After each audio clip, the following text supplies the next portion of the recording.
مهندس چرا میگید ایزوگام از رده خارجه و باید از نسل‌های جدید عایق‌های رطوبتی استفاده کرد؟ ایزوگام مزیتی نداره.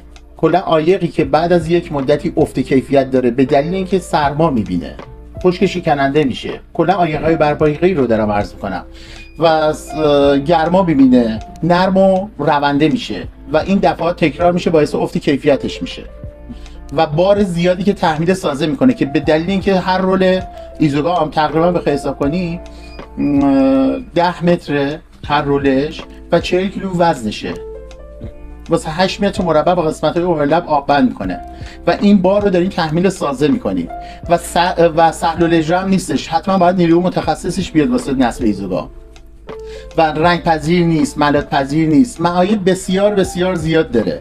ولی از اون طرف من دارم عایقی رو به شما پیشنهاد میدم که نسل جدید عایق رطوبتی اولا سهل الاجراست، دوما پای سیمانیه، سرما گرما بهش تاثیر نمیذاره، رنگ پذیره، ملات پذیره و هر یک کیلوش 1 متر مربع با بدون توری روی سطح سیمان لیسه صاف داره آب بند میکنه و با توری تقریبا 20-25% افزایش پیدا میکنه این مصرف.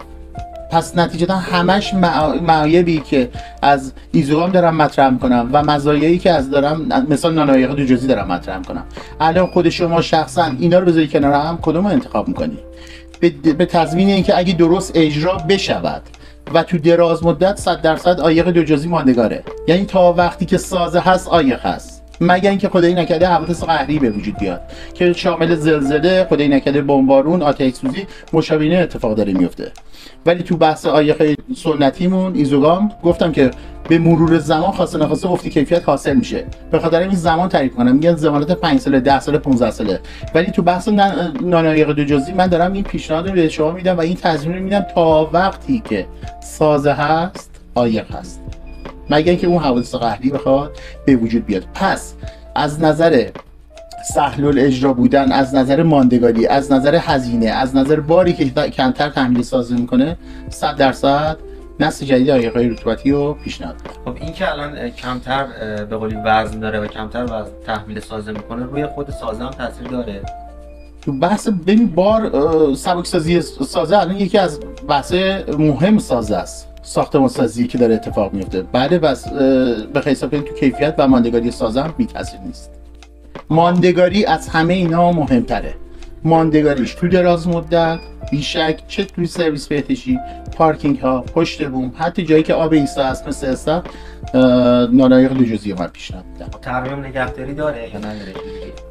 حالا اگه به هر عنوان دلیلی سازه شکافی توش باز میشه، بس به نشست سازه یا حوادث قهری که به وجود میاد یا اصلا تخریب میشه اون یه قسمت، به راحتی اون محل قابل ترمیمه. فقط اون محل شناسایی میشه و مجددا اون قضیه آب بند کرده با همون جنس قابل اجراست. توی صحبتات گفتی که رنگ پذیر و ملات پذیر نیست ایزوگام. این ور هست چه جوری هست؟ ببین یه سری جاها شما میخواید مثال عایق رو داخل استخر استفاده کنید. بعضیا هنوز که هنوزه بزرگترین اشتباهی که میکنن میارن داخل استخر رو ایزوگام میکنن که این فاجعه است. به دلیل اینکه ایزوگام نه رنگ پذیر نه ملات پذیر.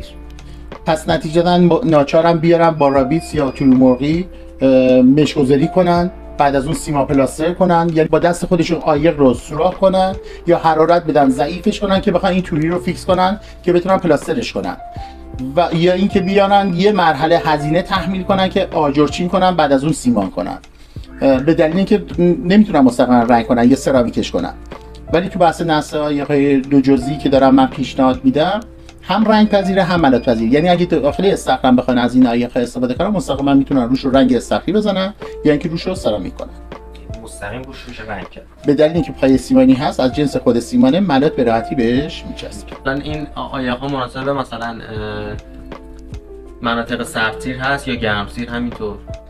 ببین در مورد عایق‌های دو جزئی زمان اجرا مهمه که کی اجرا کنی. ببین الان ما به مثال فصل سرماست، زمستونه، پس زمان اجرا خیلی مهمه. دمای سطح نسبت به دمای محیط متفاوته. یعنی موقعی که سطح داره آفتاب میبینه، شما پشت دست بزنی متوجه میشی سطحت گرمتر از دمای محیطه، یا اگه آفتاب نبینه میبینی سردتره. پس دمای سطح خودش خیلی مهمه که متوجه بشیم سرده یا گرمه. پس زمانی که دمای سطح و دمای محیطمون توی سرما هست، من باب مثال من خودم پیشنهادم 10 درجه سانتیگراده. اگه سردتر از اون باشه اجرا کار نشه. پس زمانی کار رو تو زمستون باید انجام بدم که سطح کارم آفتاب ببینه، که بهترین تایم توی زمستون ساعت 9 صبح تا 3 بعد از ظهره و از قسمت‌هایی باید شروع به کار کنم که آفتاب دیده باشه، سطح کارم گرمتر بشه. موقع اجرا کردن رو دارم تاکید میکنم، ولی بعد از اینکه کار حالا اجرا شد، شما دیگه اوج یخ و یخبندون باشه، روی سطح روی مستقیما عایق برف بشینه، یخ بزنه، یا تابستون اوج گرما آفتاب تند و تیز باشه، به هیچ عنوان تأثیر روی عایق دیگه نداره. این خودش خیلی واسه پای سیمانیه و شوک حرارتی رو تحمل میکنه. برعکس ایزوگام که سرما گرما تاثیر میذاش، به هیچ عنوان رو بحث نانعایق دو جزئی تأثیری نداره. به خاطر همینه که افت کیفیت حاصل نمیشه. دست در